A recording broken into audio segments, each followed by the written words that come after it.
Assalamualaikum warahmatullahi wabarakatuh. Selamat pagi semuanya, siswa-siswi MTS Al-Amin Bantoro. Semoga di pagi hari ini kalian semuanya selalu dalam keadaan sehat sehingga selalu tetap semangat dalam belajar. Berjumpa lagi dengan Ibu Yuni dalam pembelajaran ilmu pengetahuan sosial kelas 9. Sebelum kita belajar, marilah sama-sama kita membaca basmalah. Bismillahirrahmanirrahim. Di pagi ini Ibu akan menyampaikan materi tentang pasar bebas. Adapun tujuan dari pembelajaran, peserta didik mampu menyebutkan macam-macam organisasi pasar bebas dengan benar. Pasar bebas atau yang biasa dikenal dengan perdagangan bebas merupakan kondisi ketika negara-negara mengurangi tarif atau bahkan menghilangkan tarif barang yang masuk dari atau keluar negeri. Tujuan pasar bebas adalah untuk meningkatkan kegiatan perdagangan. Pasar bebas di sini ditandai dengan adanya kesepakatan dari negara-negara yang ikut serta dalam perjanjian pasar tersebut. Pemberlakuan perdagangan bebas dilakukan dengan menerapkan kebijakan sebagai berikut. Yang pertama, perdagangan barang atau jasa tanpa pajak termasuk tarif atau hambatan perdagangan lain. 2. Perdagangan jasa tanpa pajak atau hambatan perdagangan lain. 3. Akses ke pasar yang tidak teratur. 4. Akses informasi pasar yang tidak teratur. Perdagangan bebas itu terjadi karena adanya kerjasama pasar bersama. Terdapat beberapa bentuk kerjasama pasar di sini berdasarkan di berbagai belahan dunia yang dapat kita ketahui. 1. Pasar bersama. Perdagangan bebas muncul sebagai akibat kerjasama pasar bersama. Hingga saat ini terdapat beberapa bentuk kerjasama pasar bersama yang dapat diuraikan sebagai berikut. A. Di sini ada Masyarakat Ekonomi ASEAN atau MEI. MEI merupakan pasar bebas di kawasan Asia Tenggara. Sesuai dengan namanya, negara-negara yang tergabung di MEI adalah negara-negara ASEAN. Dalam MEI, seluruh negara anggota diberlakukan menjual barang dan jasa ke seluruh anggota tanpa tarif. Nah, di sini MEI itu dibentuk pada tahun 2015. Untuk Indonesia, MEI adalah peluang dan tantangan bagi negara kita. Tujuan utama diberlakukan MEI adalah untuk meminimalisasikan hambatan-hambatan dalam hubungan ekonomi antar negara.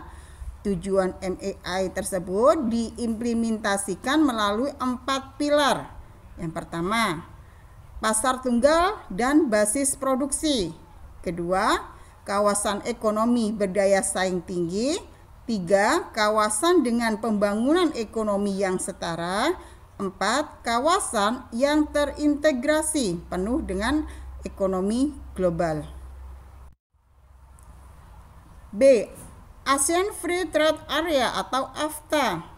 AFTA adalah kesepakatan dari negara-negara ASEAN untuk membentuk kawasan perdagangan bebas guna meningkatkan daya saing ekonomi di kawasan regional ASEAN.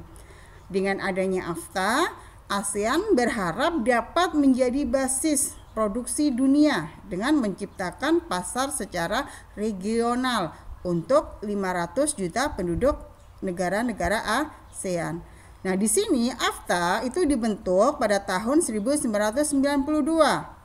di konferensi tingkat tinggi atau KTT ASEAN yang keempat di negara Singapura.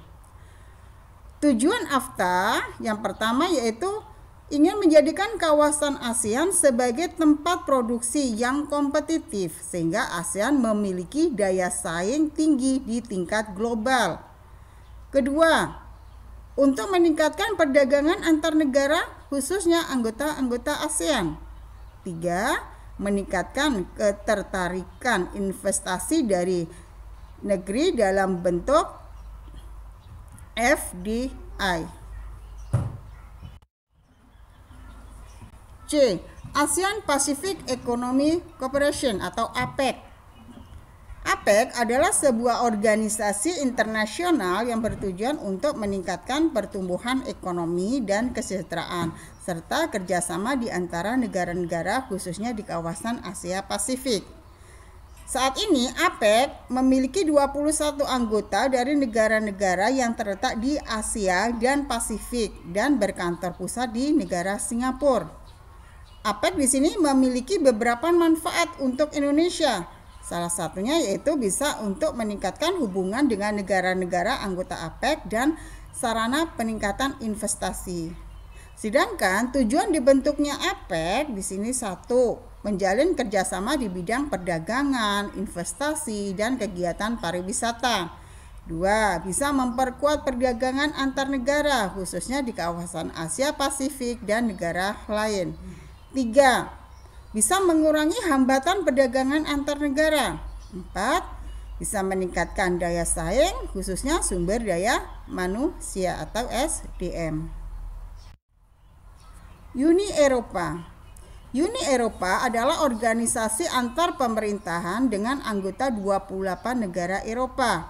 Uni Eropa bukan sebuah negara federal atau organisasi internasional dalam pengertian tradisional, tetapi sebuah badan otonom di antara keduanya. Hal ini berarti masing-masing negara tetap berdaulat, tetapi mereka menggabungkan kedaulatan itu untuk mendapatkan kekuatan yang lebih besar. Manfaat terbesar yang didapat anggota dengan dibentuknya Uni Eropa adalah untuk menghilangkan hambatan keluar masuk barang dari negara anggota sehingga bisa meningkatkan perekonomian di antara anggotanya.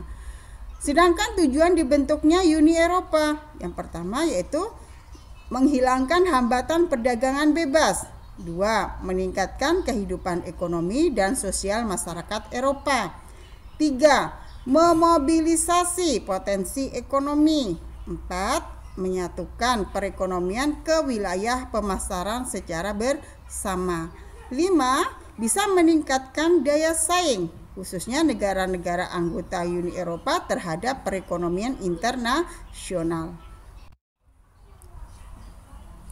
WTO,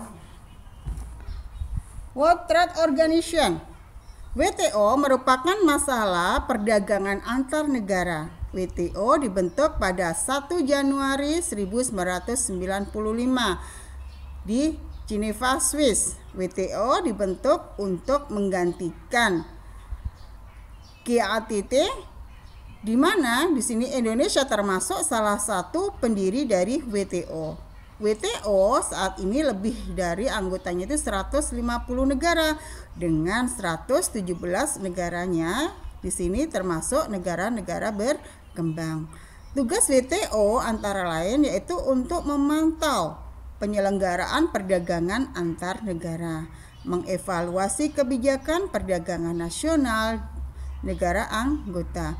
Bahkan di sini menjadi forum negosiasi perdagangan dan menangani perselisihan perdagangan antar negara. Juga bisa memberikan bantuan secara teknis dan pelatihan kepada negara-negara berkembang. Serta juga bisa melakukan kerjasama dengan organisasi internasional. Nah, tujuan dibentuknya WTO yang pertama yaitu untuk meningkatkan kesejahteraan negara-negara anggota melalui perdagangan bebas. 2. Membantu produsen barang atau jasa serta eksportir dan importir dalam kegiatan perdagangan. 3. Mendorong lebih terbukanya perdagangan dunia. 4. Bisa menciptakan rangkaian aturan dan prinsip guna mengatur perdagangan internasional. 5. Menyusun kewajiban anggotanya untuk menjamin berjalannya sistem internasional non-diskriminasi. 6. menyediakan forum untuk membicarakan isu-isu perdagangan internasional. 7. Menyediakan mekanisme penyelesaian perdagangan internasional. 2. Dampak perdagangan bebas. Pada era globalisasi, perdagangan bebas tidak dapat kita hindari. Adanya perdagangan bebas di sini memberikan dampak secara positif dan negatif. Apa sih dampak positif dengan adanya perdagangan bebas? 1. Bisa mendorong pengusaha lebih maju karena pengusaha harus bersaing dalam perdagangan regional maupun internasional. 2. Memperluas menciptakan kesempatan kerja yang dapat meningkatkan pendapatan dan kesejahteraan masyarakat. 3. Meningkatkan kegiatan ekonomi melalui investasi langsung, usaha patungan, dan kredit. 4. Meningkatkan penerimaan devisa negara melalui peningkatan perdagangan internasional. 5. Dapat membuka peluang baru berupa tersebarnya pasar berskala lebih luas. 6. Kemudahan memperoleh barang berkualitas dengan harga yang sangat murah. Nah, dampak negatifnya. Apa dampak negatif dengan adanya perdagangan bebas? 1. Persaingan yang tidak seimbang antara negara maju dengan negara berkembang dapat menghambat perkembangan ekonomi secara nasional. 2. Akibat persaingan yang tidak seimbang, negara berkembang makin tertinggi dan bergantung pada negara-negara maju. 3. Masuknya teknologi canggih yang sebetulnya belum dibutuhkan negara berkembang. 4. Masuknya tenaga kerja asing yang bisa menyebabkan tingginya persaingan tenaga kerja. Nah, di sini tenaga kerja sudah harus siap, ya, siap dalam segi harus mempunyai keahlian. Nah, demikian tadi ya anak-anak pembelajaran kita pada pagi hari ini. Untuk tugas kalian di rumah, kalian bisa mengerjakan soal yang ada di LKS Star. Kalian bisa buka halaman 20 sampai dengan halaman 21. Kalian kerjakan soal nomor 16 sampai dengan soal 25. Tulis jawabannya saja. Jangan lupa kalian upload di penilaian pengetahuan. Ingat ya, batas mengerjakan yaitu sampai dengan jam 13 atau jam 1. Demikian tadi pembelajaran kita pada pagi hari ini. Untuk menutup kegiatan kita pada pagi hari ini, marilah sama-sama kita membaca hamdalah. Alhamdulillahirabbil alamin. Wassalamualaikum warahmatullahi wabarakatuh.